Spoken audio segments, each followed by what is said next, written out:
idea of, I'm trying to build, over the course of our discussion, I'm trying to build a sort of a pyramid, in a sense, of challenges and how they are objectively solved towards this. Now, with your experience, you have both the geological and the geopolitical, and the priorities that are set. Where on the scale do you think challenges come most? Yes, Liz. And then Liz and then Richard, yes. And then we'll come to the Minister. Well, thank you, Richard. It's hard to listen to the translation and get off and hear the question. Chevron is investing in Africa.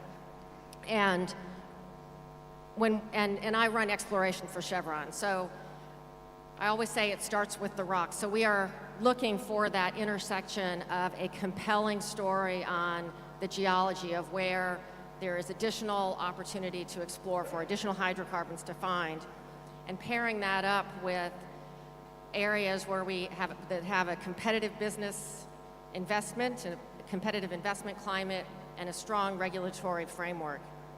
And we have been adding exploration acreage in Africa over the last several years with Namibia, in Equatorial Guinea, in Angola, in Nigeria, in Egypt.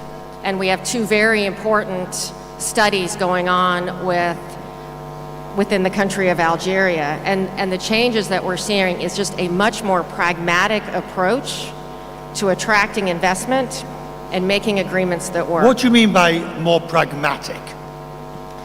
So when a company like Chevron enters in for oil and gas exploration, you have to, think about very long cycle from the time we have an idea to having an entry to collecting the data that's required to drill a well through to production can be several years and it can be decades. It just takes a long time. So again, that pragmatic approach is how are you setting up to deliver commercial terms that deliver value for the communities, the host governments, and for the company itself.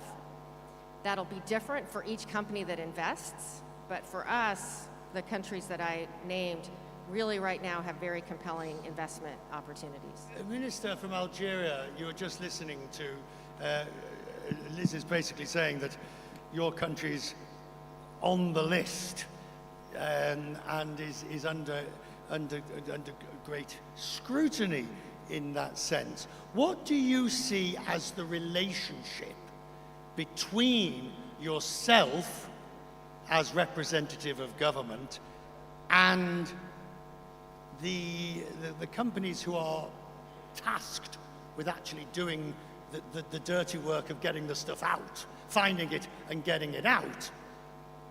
How do you see your role? Tout d'abord, permettez-moi je suis très honoré de participer à ce panel et permettez-moi de remercier Son Excellence Juan Lorenzo pour cette invitation et l'invitation de l'Algérie. Et je suis là pour représenter Son Excellence, le Président de la République algérienne démocratique et populaire, et qu'il présente ses fraternelles salutations au Président Lorenzo. Alors, pour répondre à votre question, j'aimerais revenir sur le sommet, le thème du sommet. Le thème du sommet, c'est passer du dialogue à la concrétisation.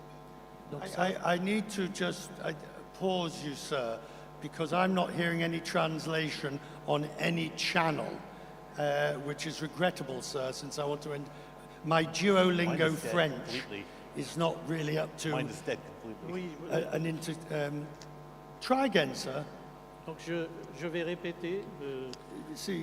Oui, s'il vous plaît. D'accord, je vais répéter. Je disais que je suis très honoré de participer à ce panel représentant le président de la République algérienne démocratique et populaire, M. Abdelmadjid Tebboune, qui présente ses salutations les plus fraternelles à son Excellence Juan Lorenzo. Alors, le thème de ce sommet, c'est le dialogue. C'est passer du dialogue à la concrétisation. C'est ça ce que nous avons beaucoup apprécié, nous, en Algérie, c'est d'aller rapidement vers des concrétisations avec le partenaire américain. Le sommet US-Afrique, vraiment, il présente un modèle de partenariat. Pourquoi? L'Afrique, très riche par sa ressource humaine, sa compétence, très riche par son ressources minérales et énergétiques, et très riche aussi par beaucoup d'avantages qu'elle offre pour ses partenaires. L'US, les États-Unis Right, but d'Amérique... what's the problem? Yes, je vais vous parler, je vais arriver au problème. Les États-Unis d'Amérique aussi présentent un avantage excellent, extraordinaire en matière d'économie. C'est une grande puissance économique. C'est une grande puissance dans la maîtrise technologique et aussi dans la gestion et la conduite des grands projets structurants. C'est ce qu'a besoin l'Afrique. Donc, comment poser maintenant le problème et la problématique? Pour réussir, à notre sens, nous, en Algérie, pour réussir ce partenariat, il faut travailler sur 3 axes principaux. Le premier axe, c'est l'harmonisation de la politique énergétique. Je m'explique, c'est les lois, c'est les procédures gouvernementales qu'il faut les rendre plus attractives et plus flexibles et avec des incitations qui vont permettre aux sociétés partenaires de travailler dans des conditions très favorables. Le deuxième point important, c'est de développer les infrastructures qui vont aider aux sociétés de s'installer et de réaliser leurs projets. Le troisième point, rapidement, c'est d'arrêter un programme d'envergure structurant qui préserve l'environnement dans le déroulement durable, le développement durable. Tous les projets ils doivent aller dans le développement durable qui va permettre, ces 3 axes, ils vont permettre une attractivité. Right, but I'll come to you in a minute, Minister, but I would have thought what you have described, I would have been surprised. I mean, I would have thought that was already happening. You seem to be suggesting that it's not happening as it should happen. C'est ça ce que je voulais vous expliquer. C'est ça ce que nous avons commencé dans notre pays à préparer. Nous avons préparé l'écosystème. Nous avons préparé l'attractivité par la mise en place d'une loi spéciale sur les hydrocarbures. Une nouvelle loi qui permet de travailler sur les standards internationaux. Nous avons mis en place une loi sur l'investissement qui a permis d'ouvrir une grande ouverture. Aussi, nous avons travaillé sur les infrastructures de base et nous sommes en train de travailler et d'avancer sur plusieurs réalisations. Et bien sûr, nous avons un programme ambitieux en matière de développement durable. Moi, je pense que Madame a parlé qu'il faut être très pragmatique. Je suis d'accord. Mais on ne peut être pragmatique, ça ne peut être utile que quand c'est efficace. Et pour que cela soit efficace, ce qui est en train d'être fait, il faut, de mon point de vue, qu'on soit d'accord sur le paradigme lui-même, 2, sur la définition des priorités, 3, sur l'aspect coût qui est aussi important pour nous. Et puis l'autre aspect qui est un élément important, c'est l'aspect territorial dont elle a parlé, à quelle échelle on doit se situer, parce que pour ce qui est de l'électricité en Afrique, on a besoin de l'échelle nationale, on a aussi besoin de l'échelle régionale, il faut l'interconnexion entre les différents réseaux, et il y a l'accès de l'électricité pour aussi les différentes communautés. Ça, c'est un élément important. Oui. Right, I understand, Minister, but you've been at this for 70, 80 years. This has been happening for some considerable time. What still needs to be addressed? I'll take it from you first, Yes, then sir. we'll come to Richard. But you first, no, you first, Minister. Why 70, 80 years on are you still talking about fairly fundamental concepts? Parce qu'on n'a pas beaucoup pris en compte. parce qu'on n'a pas beaucoup pris en compte encore une fois, son Excellence Madame la Présidente vient de le dire, qui est une très bonne idée. Il faut faire en sorte qu'on écoute et qu'on prenne en compte les préoccupations des populations africaines, de ceux qui les gouvernent.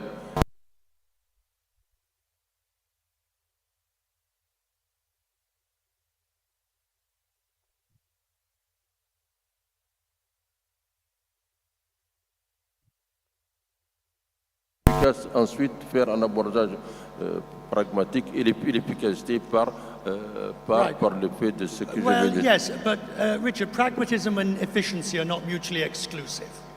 If you put your headphones on, you can hear. Yeah, if you just listen to me in English, which is an achievement for most people, pragmatism and efficiency.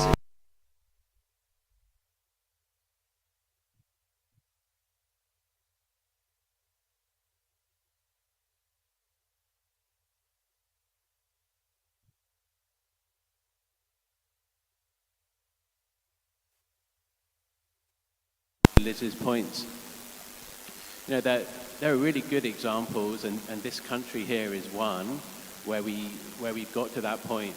And just, you know, we've had 30 years here, and when you develop that trust, and for us, a very high premium on delivering on our commitments to the nation and to the stakeholders, once you've developed that trust, that common understanding of what you're trying to achieve, you're really able then to address some of the challenges moving forward. And we've seen that, you know, just as an example, we've seen that here in this country where we've had established production and then through consistent discussion with the government able to re-incentivize further production, further investment, and you're getting a renaissance of exploration here. And it's come about, from our perspective, from having that really good trust, understanding, commitments to what you do, and open dialogue. Madam President, what is surprising me, if I'm being honest, as an outsider sort of troublemaker, what surprises me is that you're all talking about fairly basic concepts of trust, reliability, pragmatism, as if somehow this has broken down and needs to be rebuilt. So from government's point of view, Madam President, what do you need to do? Never mind what the other lot need to do. What does government need to do in terms of consistency of policy, consistency of sanctity, all those sort of areas? First, even the topic we are discussing itself is telling us there's something wrong that needs to be fixed. When we are saying advancing US-Africa energy partnership from dialogue to delivery, so telling us that there has been too much delivery, I mean too much dialogue, and the delivery is moving very slow. And why there is too much dialogue and the delivery is going slow is because we are not appreciating each other's needs. By to accommodate one another and find a solution so that we'll be able to go to the delivery and not to remain in the dialogue. That is where we are really having a problem. So, since we have industry here, what are your needs? What are the needs of government? The needs of the government, we know that every country, I can talk about Namibia, when we talk about energy and also talking about any other natural resources, there are laws that every government is having. And those laws are meant to serve the needs of the country. But you realize in the dialogue, you find individuals will come in and want the change on the laws. Now you wonder, if you are going to have 10 or more investors, are you now going to have different pieces of laws in order to fit the different investors. But if we can really understand what is the basis of those laws, then all will be able to fit in. And in the process, the delivery will be achieved as opposed to be continuously being in the dialogue. Tom, this is a fascinating point that Madam President is making, and it's something that I can certainly see you would have different companies, different stakeholders coming with different requirements. But that's where you come in a sense. That is your raison d'etre.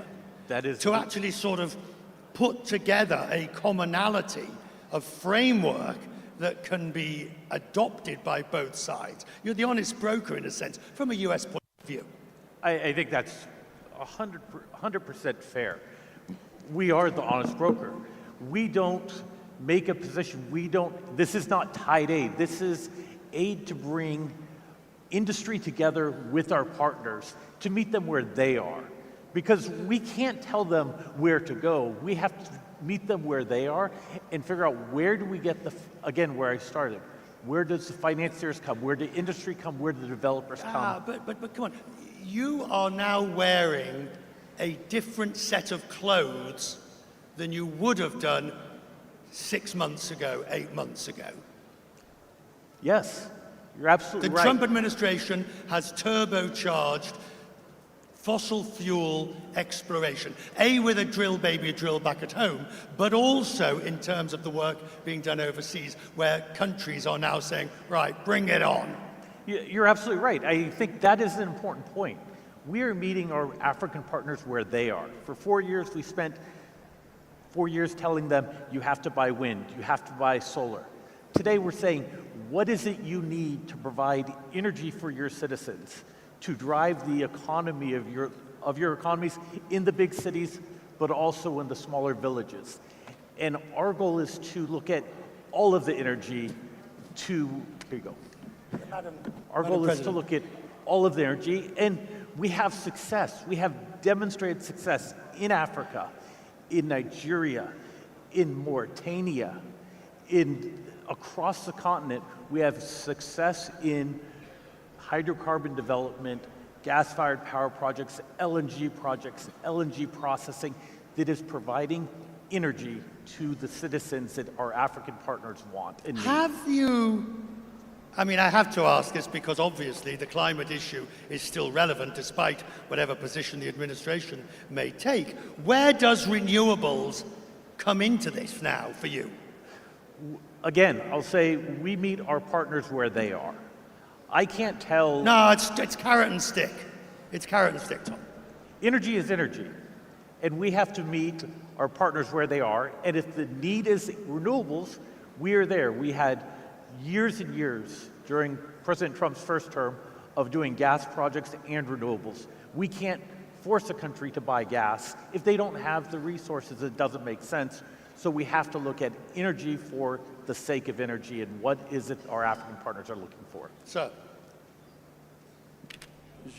Je voudrais dire que quand on parle d'énergie, c'est plusieurs choses à la fois.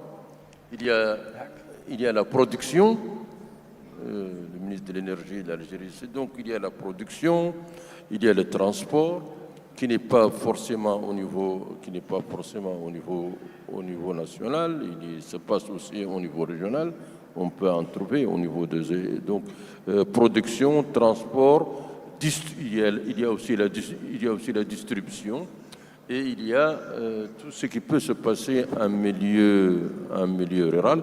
Je confirme ce qu'il a dit, ils ont fait du bon travail, en tout cas avec nous, je crois, avec aussi d'autres pays, et on doit avancer. Mais quand on parle d'énergie, il faut, je pense, prendre en compte tout ça. Et c'est pourquoi j'ai dit dès le début de mon propos qu'il est important de définir un vrai paradigme. Ensuite, des principes. J'ai entendu Madame donner beaucoup d'importance à une approche pragmatique. Je suis donc d'accord. Mais une approche pragmatique, elle devient inopérante si les choix eux-mêmes ne sont pas des choix efficaces. C'est ça ce que je voudrais dire. Si les choix ne sont pas efficaces, l'approche pragmatique elle-même, elle ne garantit pas grand-chose. Et on doit en effet parler. Et puis je crois que le ministre algérien de l'énergie a dit quelque chose de clair. Il faut aussi qu'il y ait un cadre, je crois, légal qui permet de fixer des normes à tout ce qui peut être fait au niveau de nos pays. Liz, do you find, thank you, Minister, do you find the new emphasis from the administration, which obviously plays to the strengths, but are you seeing it play out in terms of real policy in the field that insists the companies? Well, I'll go back to Ambassador Fittrell's opening this morning, and really the focus of our government teams on the ground in various countries, really focusing on sort of commercial outcomes for U.S. investment in different jurisdictions. You certainly are starting to feel that, with very aligned on where the U.S. government can help investors, private sector investors like a Chevron, have the right kinds of conversations in different countries. But I do want to go, if you don't mind, Sure. go back to where you started on the conversation of trust and what we need to see, and why maybe it feels like it takes so long. I want to bring in the topic of technology, because exploring for oil and gas and doing it in a responsible and ever cleaner way in deeper water, in tighter rocks, always requires new technology. And it's one of the most fun things about this industry is the technology that we bring to bear to provide energy to a growing world.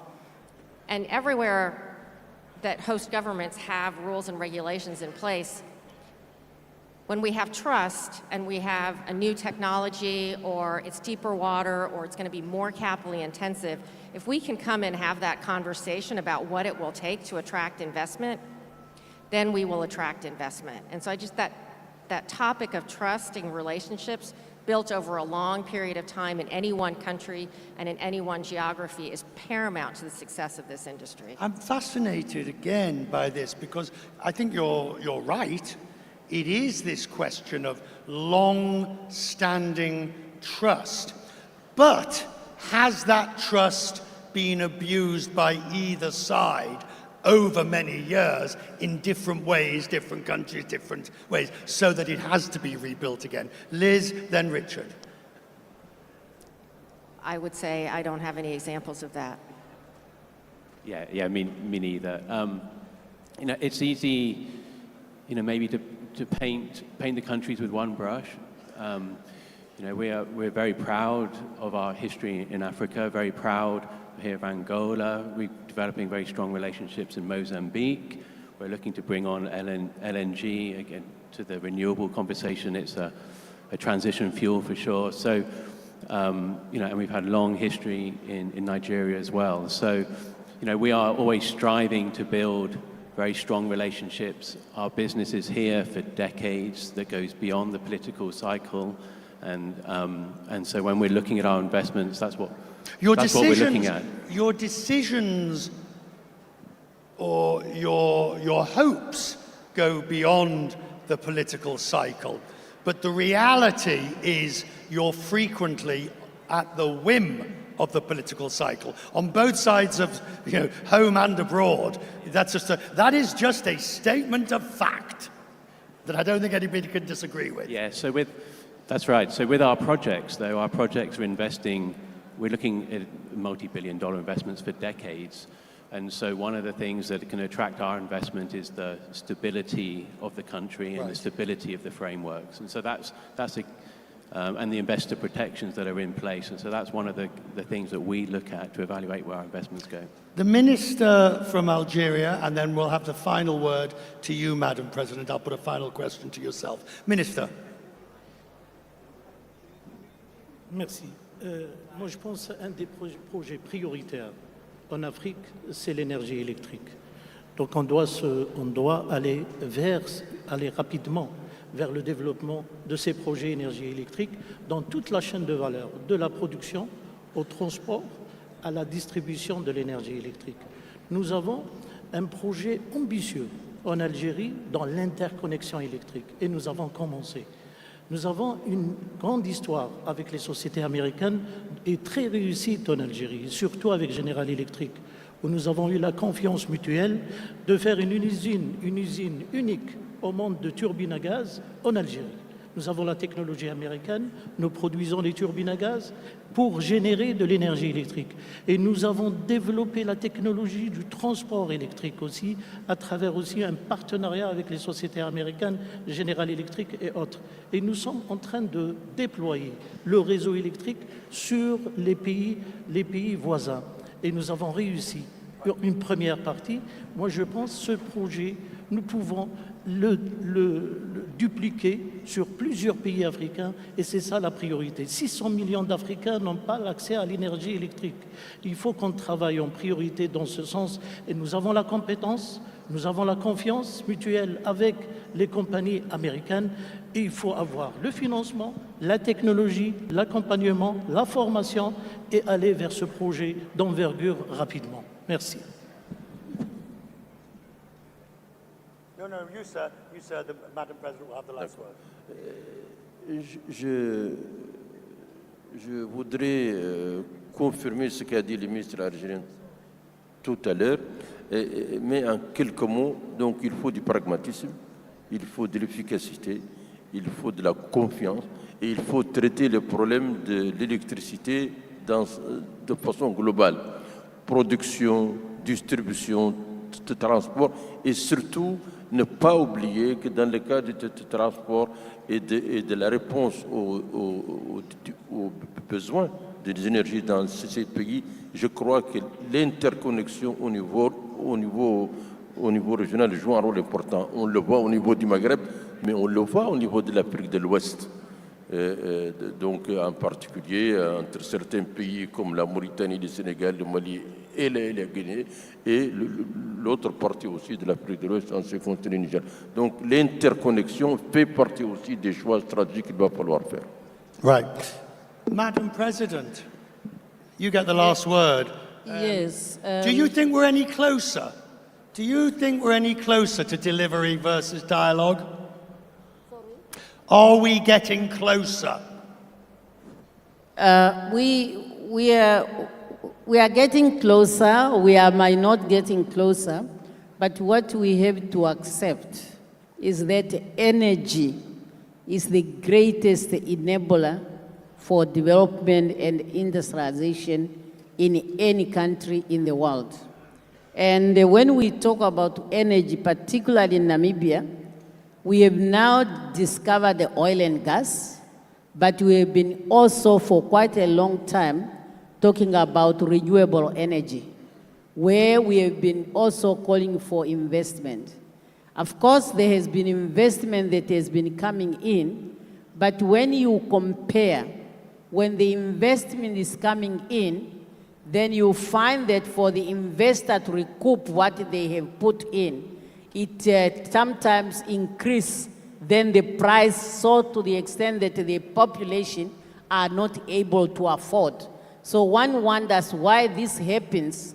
If it's the same people, you would want to see the price per unit to be across the board so that you can show that sustainable development. And by so doing, we are creating trust and confidence that we are developing the global together and not one part of the globe to remain behind. Madam President, our panel, I'm grateful. Thank you all.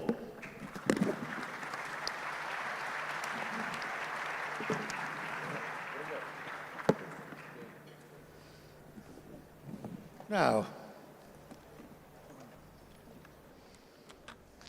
oops. Thank you.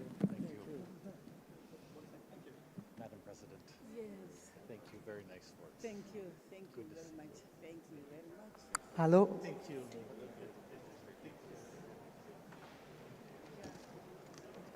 what happens next? Adi was here.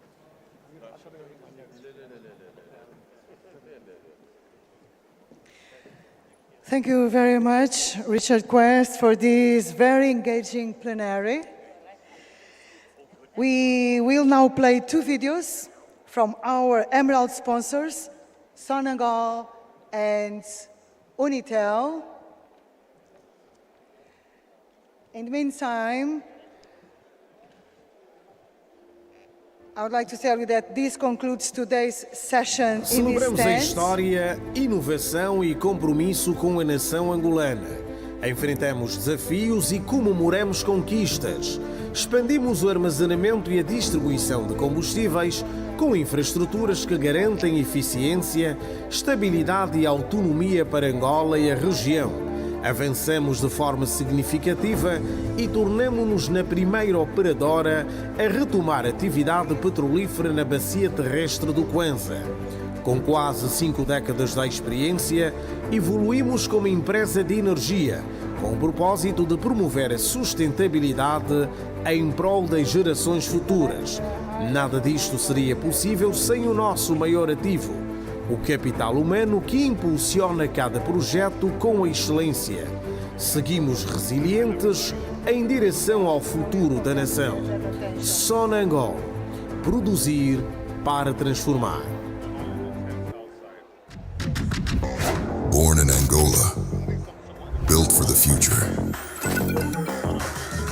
Since launching in 2001, we've grown from the first mobile network operators to the nation's connectivity backbone. By 2012, we brought 4G LTE to every provincial capital and rolled out 14,000 kilometers of fiber optic nationwide. December 2022, first commercial 5G fixed wireless in Luanda. Today, we're modernizing core networks to deliver 5G SA, powering tomorrow for enterprises and wholesale partners. As Angola's largest network and a leading wholesale operator, Unitel is connecting businesses globally. We connect, we include, we lead. Unitel, empowering business. All right, so this concludes today's session in this tent. Please note that other panels are currently taking place in other tents and after lunch as well. Be aware, just checking the program, just checking the agenda to look for the correct tents. From my side, I thank you very much and call your attention for the high-level dialogues. There will be 4, and they will begin at 1:45 p.m. Thank you very much.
Havia chegado a hora, a força da vontade,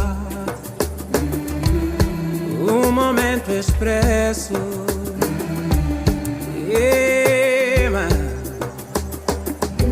Se ouviu pelo mundo afora o grito da liberdade.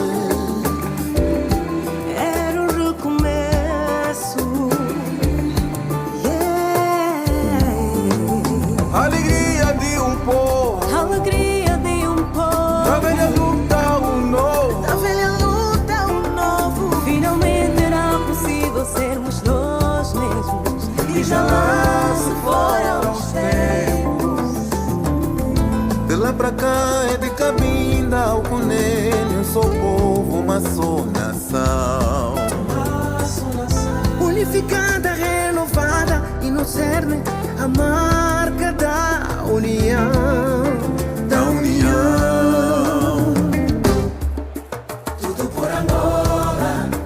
Ela é minha, ela é tua, ela é nossa Angola. É nossa Angola. Ela chama por todos nós, o tempo é agora. O tempo é agora. Vamos dar o nosso melhor. Somos Angola. Somos Angola. Ouve mundo a mundo bacongo, somos Angola. Somos Angola. Somos jovem Mandela, Nhanega, Angola. Somos resiliência e amor. Somos Guanhama, somos Guapa, somos Anda, somos Com espírito de unidade e de reconciliação. As nossas diferenças é que nos fazem filhos dessa nação. Entre deveres e direitos de todos a participação. Com honra, Respeito, dignidade sem extinção. Novos tempos, novos desafios.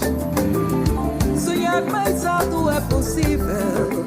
Novos ventos, novos caminhos. Rumo ao desenvolvimento dessa terra unindível. Valorizar as conquistas alcançadas com suor. e acreditar na mãe pátria para construirmos um futuro melhor. De lá pra cá é de Cabinda, o Cunene, um só povo, uma só nação. Unificada, renovada e no ser a marca da união, da união. Holala, evacua, se anda, fungoria mulher. Lembe-se, evacuação. Ordem e disciplina, produzir é nossa sina, patriotismo é nossa vitamina. Angola, nosso país. Xixi, bingogue, guateques, itanga na quinhique. Ordem e disciplina, produzir é nossa sina, patriotismo é nossa vitamina. Angola, nosso país. Em campo, Angola, no que malo e anda na mona de fome de outro. Soberania.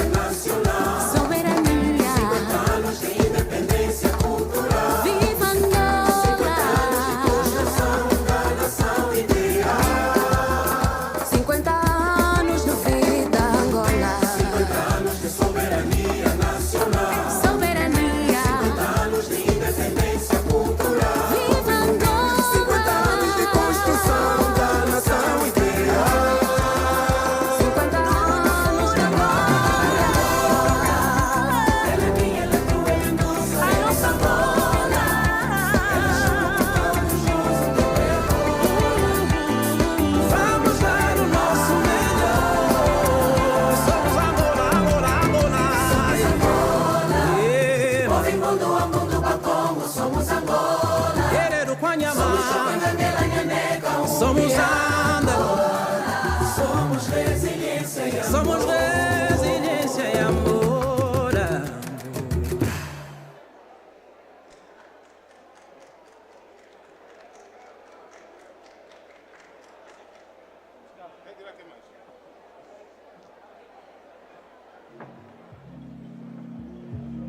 Good afternoon.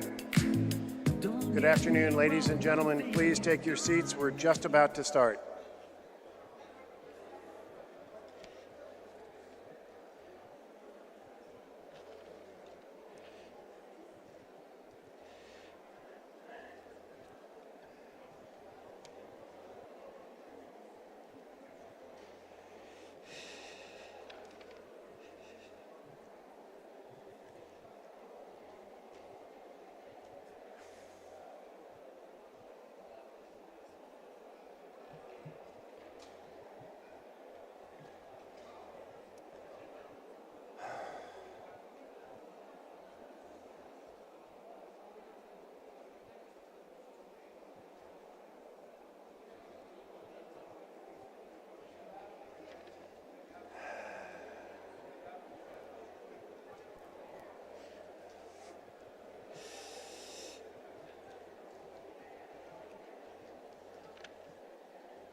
So thank you for your patience. We're just about to start. Thank you very much.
You know something? Just because I call you up, don't get me wrong, don't think you've got me.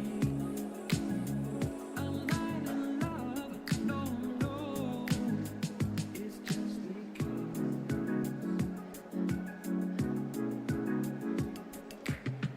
I like to see you, but then again, that doesn't mean you mean that much.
Okay, good afternoon again. Thank you very much for your patience. We're just about to start the high-level dialogue on mining and critical minerals.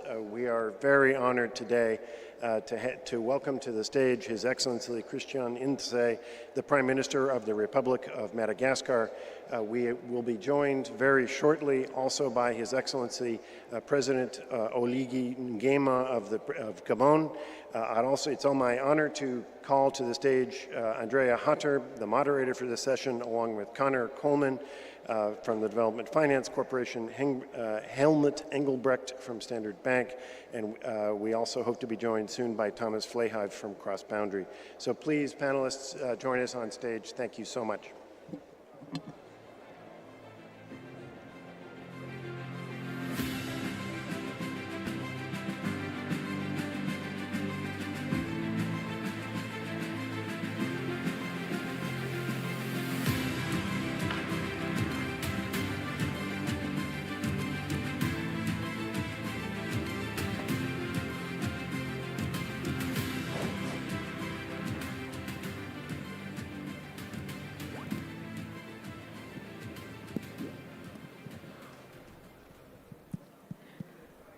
Okay, well, good afternoon now, not good morning, Excellencies, distinguished guests, and esteemed panelists.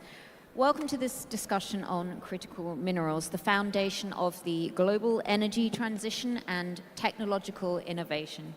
Our aim this morning, or now this afternoon, is to explore partnerships, investment pathways, and governance mechanisms that ensure mutual benefit, transparency, and long-term prosperity for all. So I'd first like to ask Your Excellency, the Prime Minister of Madagascar, Mr. Ntse, to take a few minutes to share your vision, your country's vision for critical minerals. Merci beaucoup de nous avoir donné la parole. Madagascar, comme vous le savez, a une grande ambition par rapport aux minéraux critiques. Madagascar est une grande île fondée sur des opportunités de minerais critiques. Nous voyons bien entendu à travers le pays des gisements à la fois de graphite, d'ilménite, de lithium, de scandium, beaucoup d'opportunités pour Madagascar. Notre vision est très simple. Il faut une industrialisation poussée de l'Afrique, notamment de mon pays, Madagascar. Nous voudrions aussi, à travers, disons, cette vision, créer des emplois, avoir des possibilités de transformation locale pour que les matières premières puissent profiter à la fois aux investisseurs, mais profiter aussi aux pays d'origine comme Madagascar. Donc, la vision de Monsieur le Président de la République de Madagascar, Monsieur André Rajoelina, est très claire. Travailler sur le capital humain, former les jeunes, industrialiser le pays à travers les minéraux critiques, et ceci dans l'objectif de vraiment win-win partnership. Okay, fantastic. Thank you very much. And obviously the win-win partnership is something that we can all, I think, get behind. I'd like to open up the discussion to the rest of the group now. And I'd like to focus on how we can move from extraction to transformation, from interest in this sector to actual investment. We know that Africa holds the keys quite literally in the form of cobalt, rare earths, lithium, graphite, nickel, and beyond. But with these riches come choices. Many African countries are asking, how do we avoid repeating history, exporting raw commodities whilst importing finished products? So I'd like to ask the panel the same question. How can African nations and companies ensure that they're moving up the value chain and avoid simply being exporters of raw materials in the critical minerals boom? Perhaps, I don't know who'd like to take that. Helmut, would you like to have a go at that first? Yes, thank you. You know, to move up the value chain, you need two things. First of all, you need a lot of energy to beneficiate the mineral. And secondly, you need a route to market. And that is the transportation, whether it's rail or ports. And I don't think this is a surprise. It's always probably been an issue. So you have to actually solve this. There is new technologies to help solve, but I also think Africa should start thinking of it as what I would call the ACFTA region, not on a one-by-one country basis. So you have to try and solve that value chain through Africa, I think, and I think that's the only way you're going to get to a beneficiation that is sustainable. Thomas, anything you'd like to add to that? Can you hear me? Okay.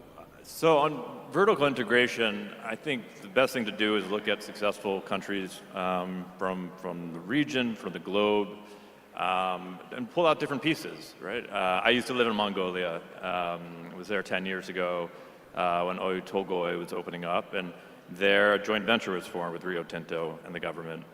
Other examples, and when you can pull out pieces, Indonesia has done interesting things, Botswana with its diamonds has done interesting things, Australia, Canada, Brazil, all who have tried to vertically integrate, which I agree is absolutely necessary.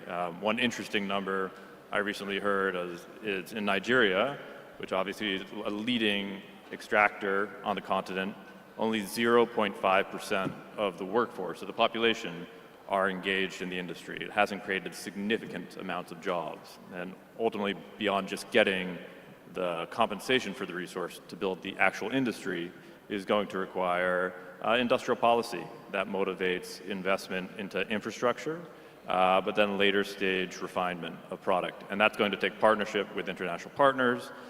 It's going to take investment in policy and structure by local governments. And ultimately, it takes significant amounts of time and stability for those projects to play out.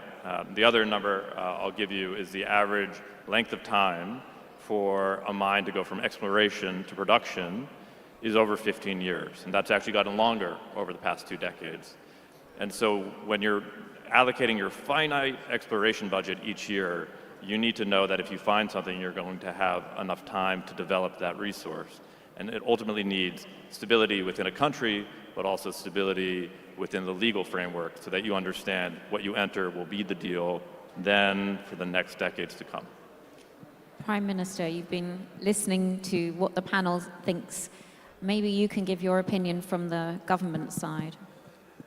Yes, I think that one of key points we need to highlight is really the issue on energy. Energy is very key. I think that really agree on that. That's why a country like Madagascar, has made so many efforts to upgrade the situation locally and push forward its agenda of industrialization in Madagascar.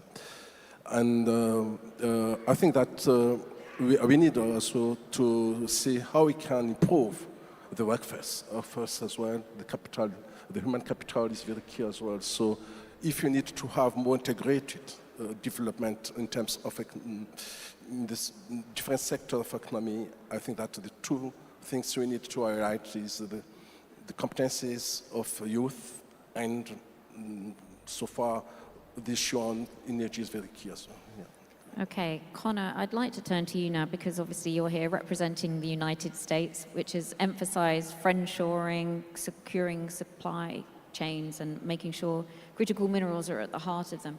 It might be useful to explain a little bit about how the DFC sees its role and how you fit into this picture. Absolutely, and thank you for hosting us over here at the DSC. It's an honor to be up here with Your Excellency, as well as my esteemed private sector colleagues. Big believer business is done face to face, so this is, I'm excited for this conversation today and all the meetings this week. For those of you who don't know who we are at the U.S. Development Finance Corporation, we are the international investment arm of the United States government that focuses on how do we achieve U.S. foreign policy objectives and economic growth of our partner countries through our dual mandate investment strategy of strategic investing and economic development investing.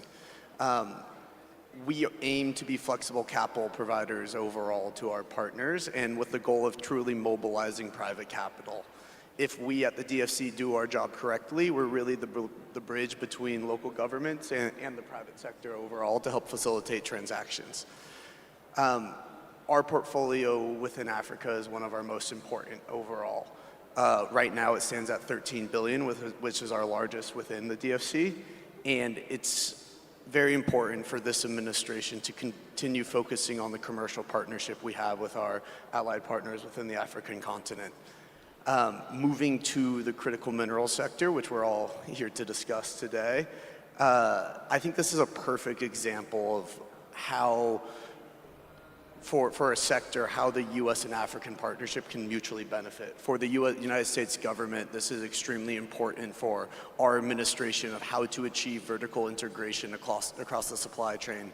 For the African continent, it's extremely important to develop these mineral reserves to promote economic growth and prosperity overall. At the DFC, we are really taking a mineral by mineral investment approach of how we achieve vertical integration across the supply chain. From upstream extraction to midstream processing to downstream manufacturing, you have to make sure each piece of the puzzle fits along the value chain. And this goes for energy as well as infrastructure. At the end of the day, you have to go from pit to port to make the investment thesis work overall. Where we can really play is helping mobilize private capital into this region, into Africa overall. We have a slew of different products that allow us to start from early stage with technical assistance that we can offer. We have investments such as Pensana Rare Earths here in Angola that is for technical assistance for extraction and processing overall. Additionally, we have technical assistance for a project we just recently signed in Gabon for Millennial Potash as well. And then as the company grows in the life cycle, we offer debt and equity solutions overall. And furthermore, we have political risk insurance and loan guarantees that really help us be flexible capital providers. And again, as I mentioned, the DFC's role is really being that bridge between the private sector and between the local governments. For the private sector, how we can be more effective in this industry is starting to play in the subordinate parts of the capital structure, taking more risk overall, playing in the mezzanine, the structured equity, or the common equity to really utilize our capital as a multiplier effect and provide additional protections to bring to these emerging markets. For local governments, we can work closely with them to make sure the landscape overall is very attractive for investment opportunities and really helps with local training and other facilities that are extremely important overall when developing the economy. Okay, great. Well, obviously partnerships are at the heart of all of this. I'm curious how, obviously we've got a couple of public sort of side of things here. And private, and what would successful public-private partnerships actually look like? How should we be structuring these partnerships? I think that kind of gets to the heart of some of this. Are we talking about joint ventures with shared ownership between government and companies? Are we talking about requirements for local ownership? As we see in some countries, should beneficiation agreements be at the heart and be standard practice in agreements? What would you like to see? Maybe I'll ask the Prime Minister first how he would like to see these partnerships structured, and then I'll open up to the others. Alors, comme il y a une traduction, je vais reparler en français. Comme vous le savez, le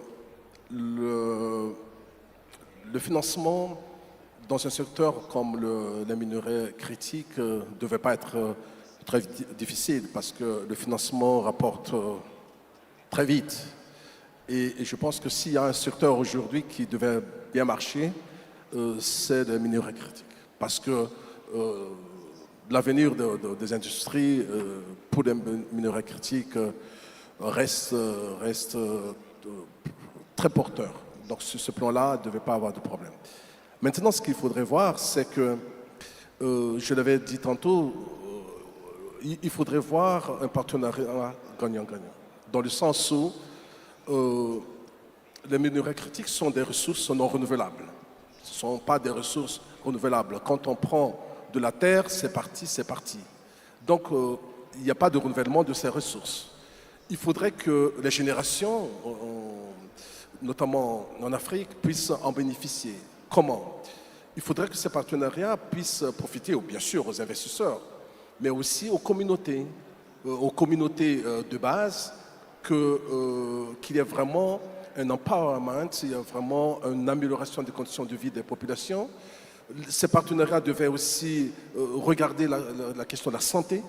La santé reste une des priorités parce que quand on commence à exploiter des minerais critiques, notamment des terres rares, qui comportent en termes d'exploitation l'utilisation beaucoup de produits également chimiques, il faudrait penser évidemment à la santé des populations, à la santé des travailleurs. Et aussi, à mon avis, il faudrait regarder dans le sens où l'État puisse en bénéficier. Nous avons un bel exemple aujourd'hui avec une firme américaine, Energy Fuels, je le cite ici, qui exploite d'ilménite, du zircon, de monazite aussi dans le sud de Madagascar. C'est un beau partenariat qui vise à la fois des intérêts des investisseurs, mais aussi des redevances pour l'État, pour le budget de l'État, aussi de responsabilités au niveau de l'environnement, sur le plan social. C'est un peu ce genre de partenariat, ce partenariat public-privé qui nécessite justement une bonne dose à la fois d'un retour en termes d'investissement assez rapide, mais aussi des investissements sociaux importants pour le bénéfice des communautés locales. Okay, so it sounds like the mining industry needs to address some of the issues associated with its reputation and also to ensure it has the license to operate, which I think has been a big problem at times. Let me ask Helmut, what should this partnership look like, do you think? Thanks. I think I would once again break it down into component parts. Starting with the mining, I think what the minister mentioned is happening there with the US company in Madagascar, it makes a lot of sense. I see that more as a classic partnership and a stakeholder partnership, ownership, where you see, effectively there's profits there, you look after the community, there's local participation rules, etc. Then if you go down the value chain or when it comes to beneficiation or you get to the port when the minerals go out, then you can maybe get more classic public-private partnerships. So I think it is, looking at the whole value chain and see how government and private sector can work together. And I think what is important, for both sides, though, is certainty of rules. You need to know what environment you're working in, and this environment must continue for a long time. You can't have changes all along the line. Yeah, Thanks. and obviously you're talking there about partnerships. Obviously, within all of this, infrastructure is very important as well. You've mentioned a port there. Thomas, from your perspective, there's a lot of cross-border infrastructure within Africa that could hopefully unlock some of the potential value in Africa's critical minerals. Who's going to build and finance that? I think it will obviously be a mix, both public and private, and domestic and international. It's obviously dependent on the situation you're in. The infrastructure necessary, we all understand, water, railroad, port, electricity, and then skilled labor beyond that. The last parties, I would say, would be the multinationals themselves will often come in and support infrastructure development as necessary. And this is why public-private partnerships are generally essential in the mining space, because you can't just set up a mine, you have to have all the infrastructure around it, which can sometimes benefit the rest of the country in other ways, but also are necessary for the mine to operate. I've seen a lot of interesting models on how this has worked. There's not one size that fits all. What I would generally encourage is a partnership where much more of the public funding goes into the infrastructure around the mine, and more of the private capital goes into the mine. I don't think there's a rule on ownership of the mine itself.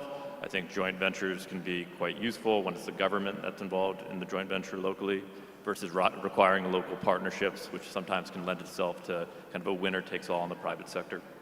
But ultimately, we know, especially coming back to vertical integration, that in order for the downstream to be developed in country, that infrastructure is going to have to be there. And in order to do that, it's going to take long-term support from local government as well as international investors. Maybe to turn it over to Connor, I think DFIs are going to play a really powerful role in that as a go-to partner beyond commercial lenders and pure private investors outside of the mining companies themselves. Yeah, I wanted to understand better the role that DFC sees in the financing side of this infrastructure as well as mineral processing. But also I was curious, are there any plans for a co-investment mechanism between the US and Africa? Yeah, absolutely. I think to your point on public-private partnerships overall, it really depends on the situation. It's the case-by-case basis on like what is the best structure, whether it's partnering in the JV with a local government or going direct to co-invest and bring in other private capital and just being a true capital provider. The first and foremost most important thing is listening to what the local government's objectives are. Understanding what they want to achieve with the project, because us as flexible capital providers, we can then build the structure around what the objectives are first and foremost. Oftentimes when it comes to critical mineral investing for the governments, it's investment in the local communities, making sure that dollars in the project stay in the country or actually reinvested overall and promoting economic growth and prosperity. For the private sector, a lot of the times is making sure it's the necessary rules and regulations to feel comfortable going in, and that there's a strong government-to-government partnership, particularly with my role at the DFC of making sure we are working closely with the local governments as issues arise, that we're able to work to solve them together. So again, when it comes to it's investing is a case-by-case basis, and especially in this industry where it's really tough to achieve vertical integration, you got to be flexible and first and foremost listen to what the objectives are of the structure thereafter.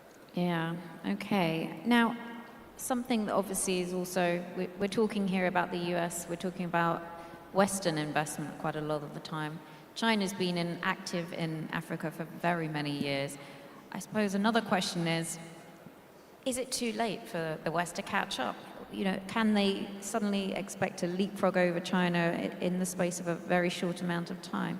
I don't know who'd like to. Helmut? Thanks. I don't think it's too late, but it's late. But I do think there's a way to look at this. And the first one is, you know, if you're a seller of goods, it's never a good idea to have only one customer. So diversification of customers is important. And secondly, Chinese are doing most of the beneficiation at the moment in China. And I think that's not what any of the countries want. So there's another opportunity. So one, diversification of customers, and secondly, to look at beneficiation differently. So I think there's opportunity in this lateness. Prime Minister, would you agree with that? Do you think that that's the opportunity, that diversification, and then the additional extra added value step in-house here? Alors, je voudrais structurer quand même notre point de vue dans la mesure où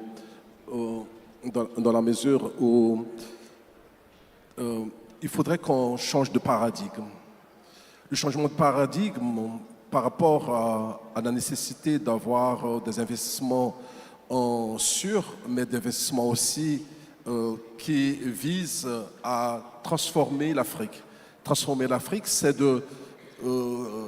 d'entrevoir la possibilité de travailler aussi avec le secteur privé national. Le secteur privé national devrait être aussi être accompagné dans ce domaine pour qu'il y ait création de richesses qui pourrait rester aussi avec des impacts locaux, qu'il y ait aussi des investissements de l'étranger et qu'il y ait un mix. Il faudrait voir cela pour qu'il y ait beaucoup plus d'impact sur l'économie. L'autre aspect important, comme je l'avais dit tantôt, c'est que la transformation de devrait être au centre de nos préoccupations. C'est la raison pour laquelle Madagascar, aujourd'hui, on a des investisseurs japonais, des investisseurs coréens du Sud, des investisseurs britanniques à Madagascar dans le domaine des minerais critiques également. Nous n'avons pas encore des investisseurs chinois, donc, mais ils ne sont pas loin. Mais je dirais que la diversification, c'est quelque chose qui pourrait apporter aussi une complémentarité en termes d'expertise, en termes de méthode de travail. Et nous nous réjouissons aujourd'hui que la vision du nouveau code minier, on a un nouveau code minier à Madagascar, une nouvelle loi sur les investissements, mettent justement des emphases sur la nécessité de créer de la valeur ajoutée pour que le pays puisse bénéficier pour les jeunes, la création d'emplois, l'impact sur les revenus de l'État. C'est quelque chose sur lequel on compte. Ce que je dirais pour terminer là-dessus, c'est que les minéraux critiques est un grand potentiel pour le développement, mais il faudrait que le financement, comme l'a été dit tout à l'heure, soit des financements qui puissent accompagner le pays vers un plus que par rapport à d'autres périodes de l'histoire des pays de l'Afrique par rapport aux autres pays dans le monde. C'est quelque chose aujourd'hui qui devait être exploité de façon historique pour des intérêts mutuellement avantageux. Okay, well, it's good to know it's late, but not too late. I know we've just got a few more minutes left, so I just think it would be useful just to get you guys to give me asking you all the same question, just summarize in a minute or so each. What's one thing that you think must happen in the next 12 months to accelerate Africa's critical minerals leadership, to actually be coming back and sitting at this summit in a year and saying something was achieved? I'll start, and we'll work our way this way. Thomas first. Sure. Exploration is the one word. Africa is estimated to have 30% of the world's mineral reserves, but it gets 10% of the world's exploration budget each year. In order to get to that critical scale where it makes sense to invest in refining infrastructure, you need to hit that critical mass. And so we're talking also about regional integration to get to that critical mass. But you need those finds, those successful explorations, so that you recognize there's a significant asset and it's worth investing in. But that won't happen unless more money is allocated to it. And to give the longer answer, that budget will only get allocated if mining companies know it's a good investment, that if they find something, they'll have the decades it takes to explore, develop, and monetize that. So I'll come back to stability, but very quickly, exploration. Helmut? Yeah, I wanted to say policy clarity, but from both ends. You know, there must be clarity if you invest in Africa that you've got a long-term investment. But I think Africa also wants to understand what does the investors want. Okay, Connor? I very much agree overall. I think it's, again, a merging of the private sector and understanding what the African continent needs overall, and then pairing that with the right structure for the local government for the opportunities that they were in. Again, in my position as a development finance institution, being that bridge between helping facilitate kind of the relationship between the government and kind of the private sector capital, whether that be kind of the alt funds, other DFIs, just other private sector institutions overall, that understanding of first and foremost where they're both coming from and the objectives they're looking to achieve, I think that's a really important discussion that needs to happen. Okay, and then the last word from you, Prime Minister. Thank you. I think transformation very key for our economy in Africa. We need a start of transformation locally. It's very important for us to see how we can improve the economy in Africa by starting this transformation. Raw material is very important, but we need to start transformation locally. And this wanted to facilitate this win-win partnership. And at the end of the day, what are we expecting? The development of Africa, the development of the business between US and Africa. Thank you. Okay, I think it's now time to stop, and I believe it's a late lunch, but we'll see you back afterwards, after the lunchtime. Thank you very much.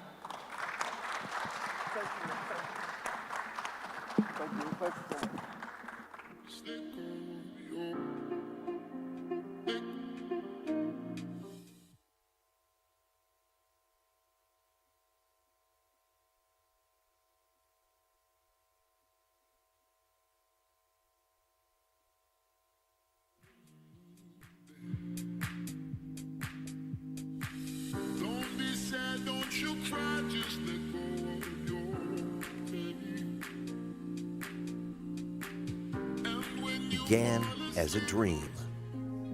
Propelled by bold dreams, visionary African leaders are transforming their nations and creating prosperity to realize Africa's potential.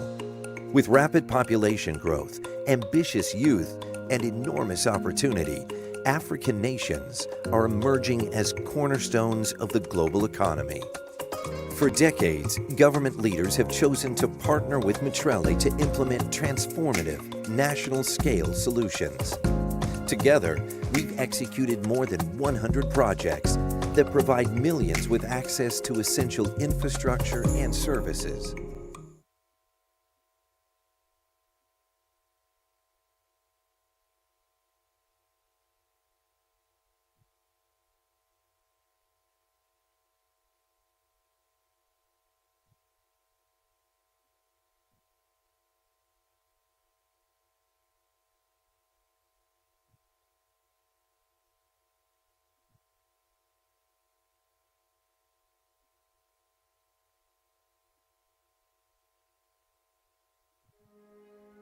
Every great thing that ever happened began as a dream.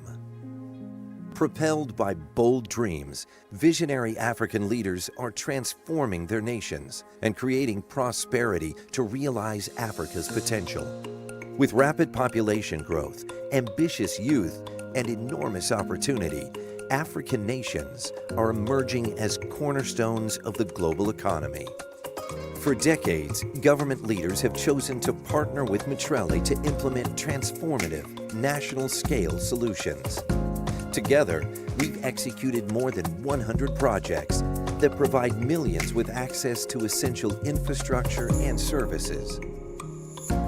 Redefining urban living with sustainable urbanization initiatives. Building self-sustaining national food agro-industries. Developing comprehensive national education systems, delivering pioneering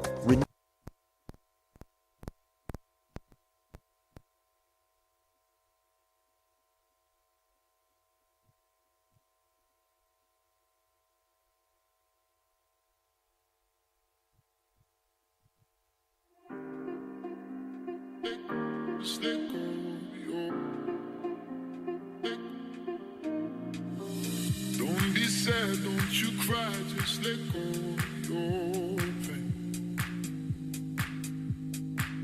And when you fall asleep, know tomorrow's a new day.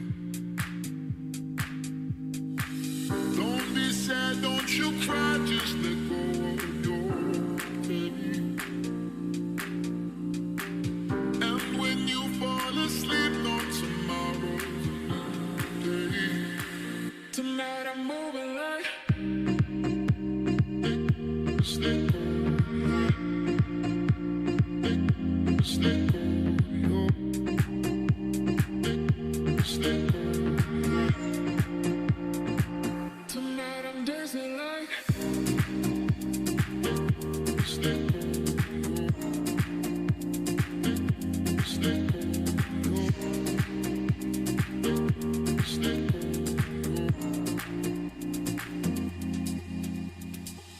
Don't be sad, don't you cry, just let go of your pain.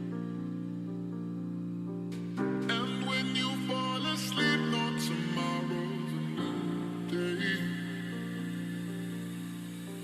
Tonight I'm moving like just let go. Just let go. Just let go. Tonight I'm dancing like just let go.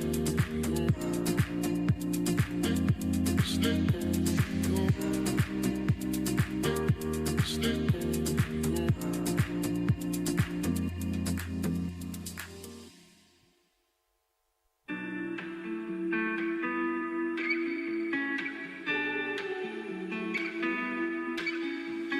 Stop, give a minute, breathe, even if you can't stop from crying or nothing that we can do now. If I follow you, follow me, we're probably meant to be. Grab a cigarette, you will not regret it. If I follow you, follow me. Follow, follow you, follow, follow me, follow, follow you. Even if you follow, follow you, follow, follow me, follow, follow you. Even if you.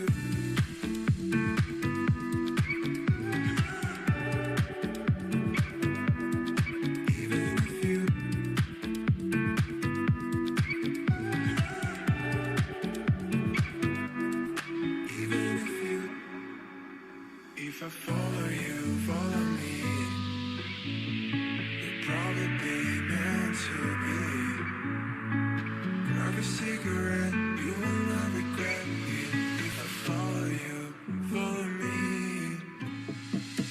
Follow, follow you, follow, follow me, follow, follow you.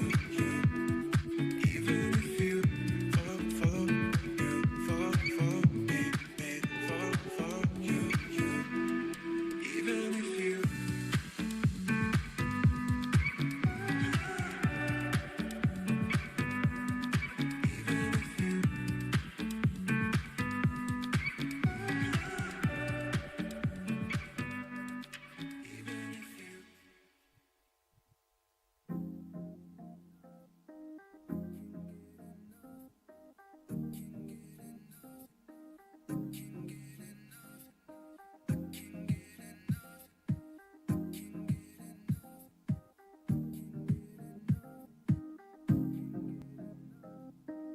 Can't get enough of this drug that they call love. I need to feel like I am home again. You came from above, your wings wider than a dove. I need you, I need you.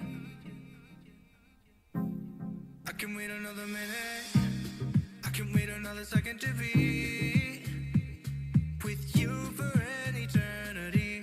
I feel like I am in a daydream. Every moment that I spend with you, won't you take me home and give me wings to fly?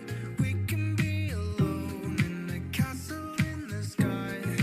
We can run away and leave this world behind. Please just take me home to a castle in the sky, castle in the sky.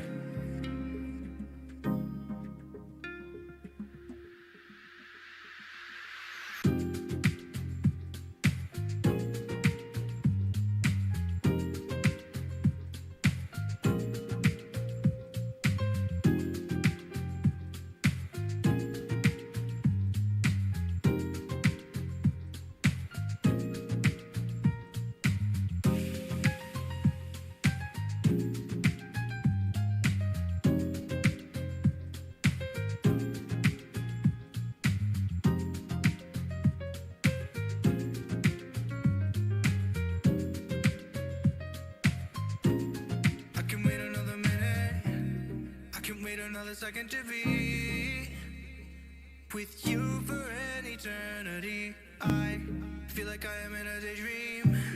Every moment that I spend with you, won't you take me home and give me wings to fly? We can be alone in a castle in the sky. We can run away and leave this world behind. Please just take me home to a castle in the sky. Castle in the sky. Won't you take me home and give me wings to fly? We can be alone in a castle in the sky. We can run away and leave this world behind. Please just take me home to a castle in the sky. Castle in the sky.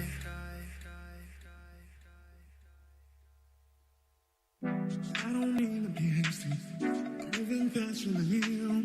It's right or wrong, depending on your point of view.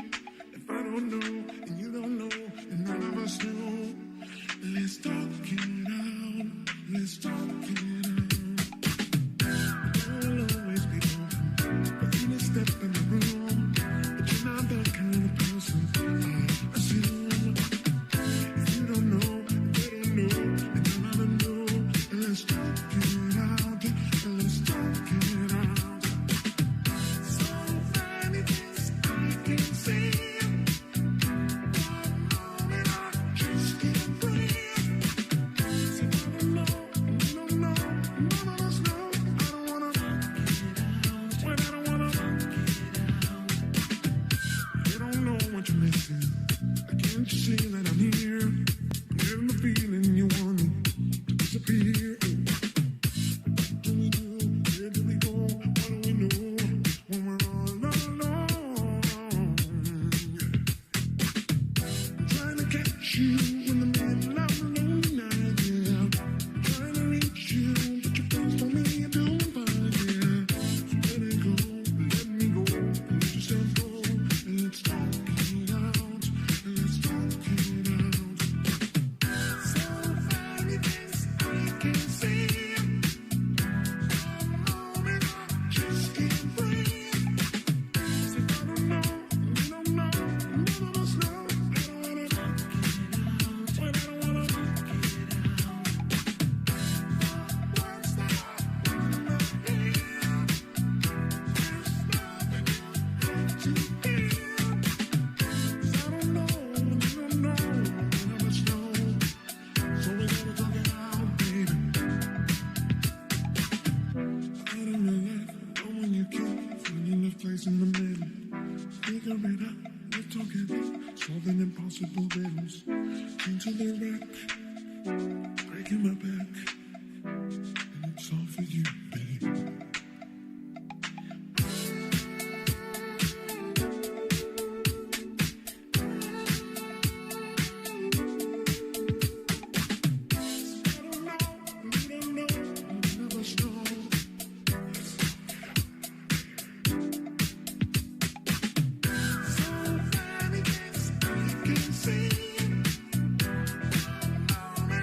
Just can't breathe.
I got my eyes on you. You're everything I see. I want your love and emotion.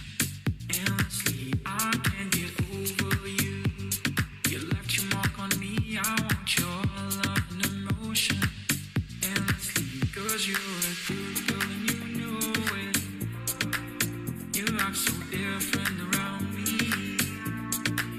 Yes, you're a good girl and you know it. I know exactly who you could be. Just hold on.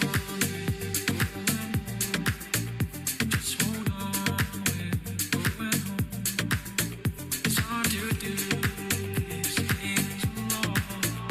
Just hold on. Just hold on. Just hold on. Going home. It's hard to do these things alone. Just hold on.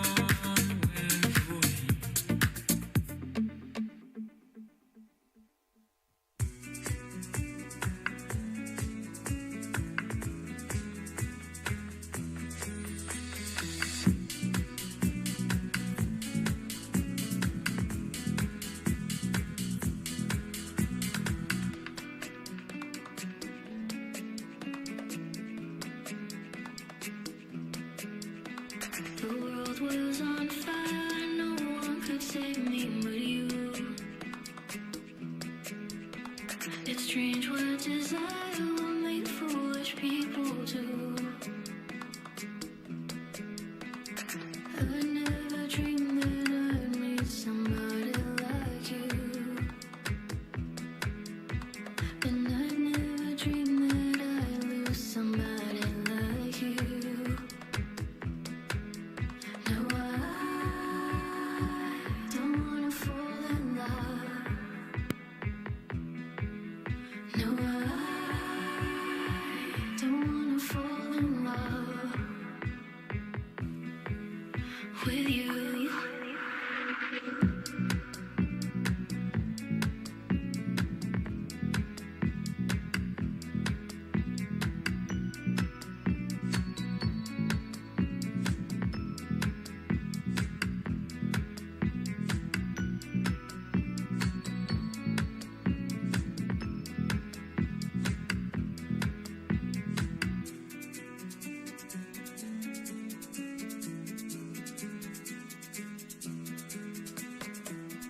What a wicked game you play to make me feel this way.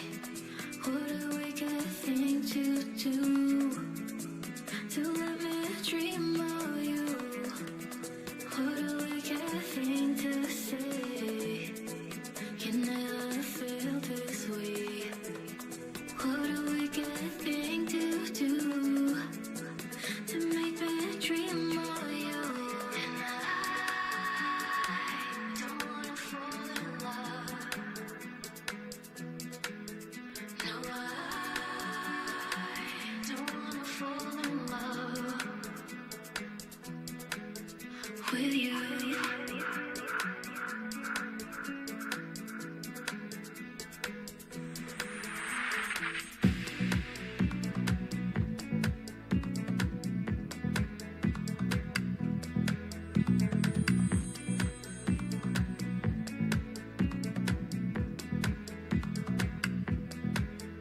No, I don't wanna fall in love. No, I don't wanna fall in love with you. With you.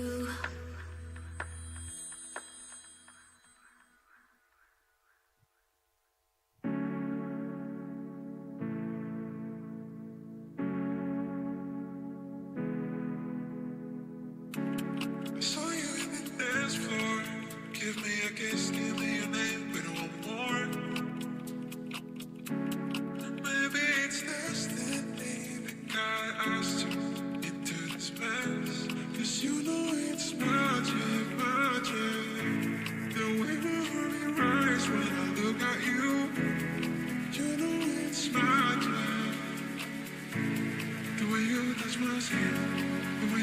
at me, you know it's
feels like summer.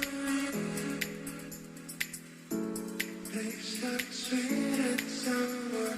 Every time I talk to you, if you ask, every night I feel like we lose. Everything you do is up to you. The way we kiss, the way we kiss. And let's play that. If you ask.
Sometimes you're better off dead. There's a gun in your hand and it's pointing at your head. You think you're mad, too unstable, kicking in chairs and knocking down tables in a restaurant in a western town. Call the police, there's a madman around, running down under the ground to a dive bar in a western town. In a western town, a dead end world.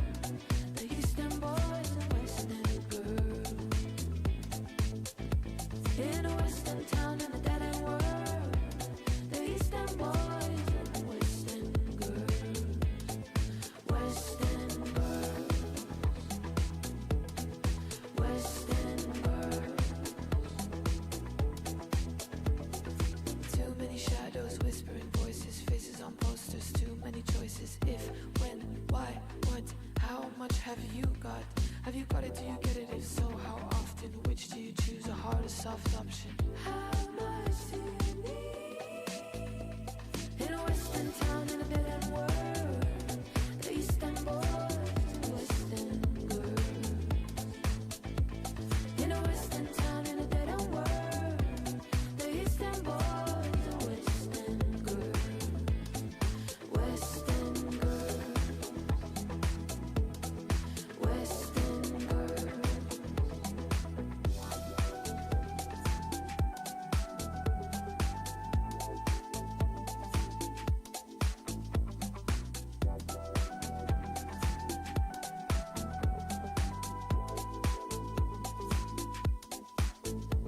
You got a heart of glass or a heart of stone. Just you wait till I take you home. We've got no future, we've got no past. Here today, built to last. In every city and every station, from Lake Geneva to the Finland station. How far have you been? In a western town, a dead end world. The Eastern boys and Western girls.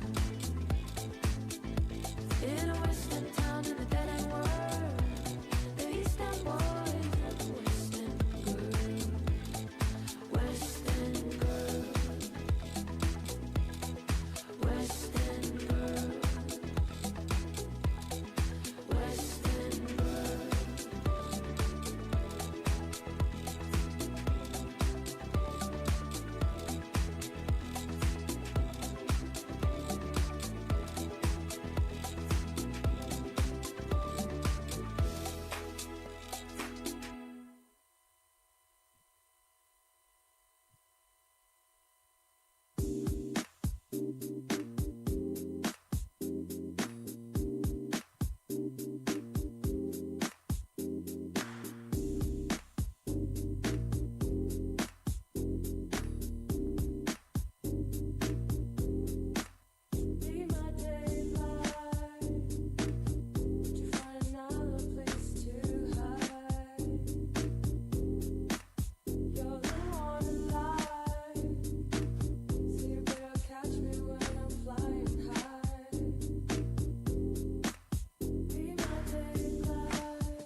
want me in disguise?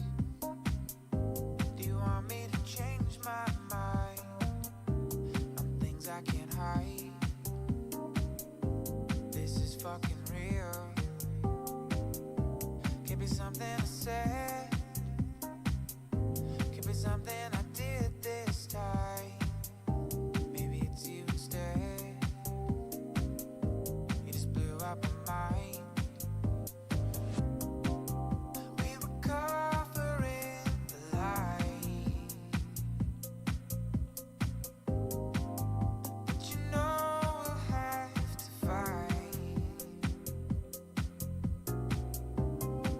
for the night of our sins and our lives to begin. For the night of our sins and our lives to begin.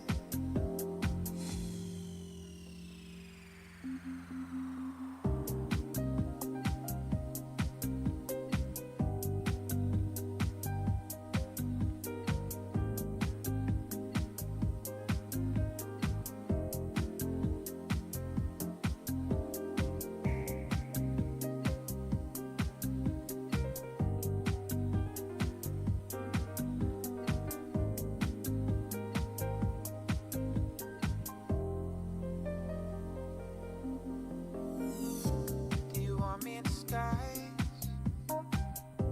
Do you want me to change my mind on things I can't hide? This is fucking real. Could be something I said, could be something I did this time. Maybe it's you instead. You just blew up my mind. We were covering the light, but you know we'll have to fight for the night of our sins and our lives to begin. For the night of our sins and our lives to begin.